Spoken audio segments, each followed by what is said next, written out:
नीली एक दाएं लड़की थी, इसलिए जब भी कोई उसे परेशान करती थी तो नीली उसका खून पी जाती थी। दरअसल नीली बचपन में एक आदिवासी लड़की थी जो जंगल के बीचों बीच अपने माता पिता के साथ बहुत खुशहाल जीवन बिता रही थी। उसी जंगल के पास एक राजा का इलाका था जो प्रतिदिन उस जंगल की काली माता की पूजा करने आता था। एक दिन जब राजा काली माता के मंदिर में पूजा करने आया तो नीली के गांव के कुछ आदिवासी बच्चे छिपकर राजा को देखने लगे, क्योंकि उन आदिवासियों को मंदिर में जाने की अनुमति नहीं थी। जैसे ही राजा और उसके लोग वहां से चले गए, नीली और उसकी सखियां चुपके से काली माता के मंदिर में चली गई। वहां रखे हुए एक घुंघरू को नीली अपने साथ गांव ले आई और उसे अपनी देवी माता के चरणों में बांध दिया। लेकिन जब यह बात राजा को पता चली तो वह क्रोधित हो उठा और उसने उन आदिवासियों के मंदिर को ही जला दिया।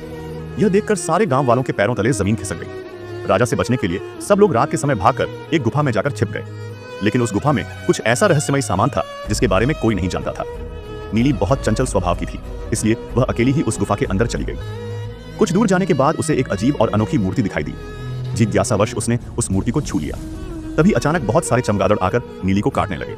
नीली जोर जोर से चिल्लाने लगी। उसकी चीखें सुनकर उसके माता पिता उसकी ओर भागे ही थे कि तभी राजा के सैनिकों ने नीली के माता पिता समेत पूरे गांव वालों को पकड़ लिया और फिर उनकी जान ले ली। नेक्स्ट पार्ट के लिए लाइक और कमेंट संगीत।